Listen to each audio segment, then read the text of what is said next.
राज्यात दोन्ही राष्ट्रवादी एकत्र येणार की नाहीत यावरून खलबत्ते सुरू आहेत.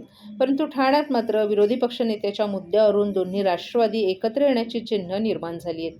विलिनीकरण झाल्यास आम्ही अजित पवार गटाला वेळप्रसंगी विरोधी पक्षनेते पद देऊ असं सूचक वक्तव्य राष्ट्रवादी शरद पवार जिल्हा अध्यक्ष मनोज प्रधान यांनी केले.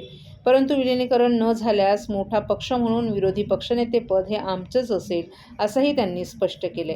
ठाणे महापालिकेची महापौर पदाची निवडणूक प्रक्रिया पार पडल्यानंतर आता ठाणे महापालिकेचा विरोधी पक्षनेता कोण होणार यावरून पालिका वर्तुळात चर्चा सुरू झाली आहे. राष्ट्रवादी शरद पवार 12, राष्ट्रवादी अजित पवार 9, AIMIचे 5 नगरसेवक निवडून आलेत. परंतु या तीनही पक्षांनी आपली नोंदणी स्वतंत्र केली आहे. त्यामुळे महापालिकेतील मोठा पक्ष हा राष्ट्रवादी शरद पवार हाच ठरत आहे.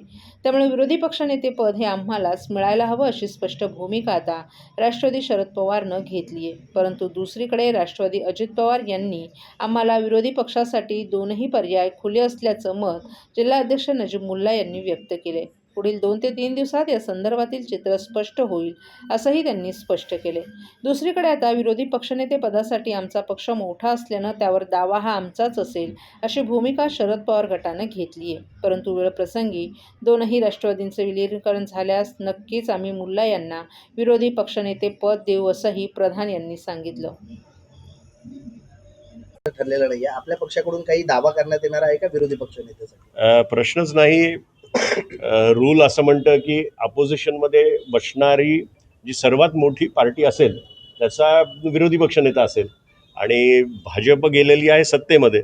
त्यामुळे 12 सदस्य असलेली राष्ट्रवादी शरदचंद्र पवार हीच पक्षाची सर्वात मोठी पार्टी आहे आणि डेफिनेटली आमचा विरोधी पक्षनेता बसेल. नजीब मुल्ला देखील दावा करतायत विरोधी पक्ष आमचा MIM घेऊन ते गटस्थापन करणार आहेत.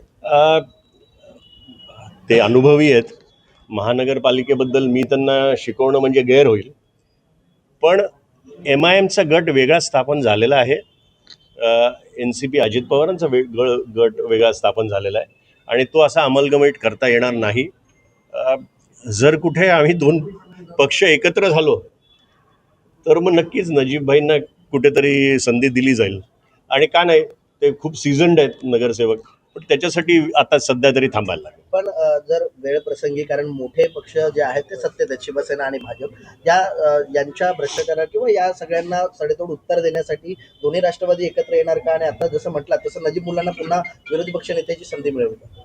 नाही, दोन्ही राष्ट्रवादी एकत्र येणं हे एक भाग, पण दोन्ही राष्ट्रवादी अपोजिशनमध्ये बसली आहे. जर कुठे भ्रष्टाचार झाला, काही मुद्द्यांवर दोन्ही राष्ट्रवादी एकत्र काम तर नक्कीच करू शकेल. आणि जर पुढे मागे दोन्ही पक्ष एकत्र झाले तर मला वाटतं की नजीब अतिशय चांगला नगरसेवक आहे, त्याचा विचार पक्ष नक्कीच करेल.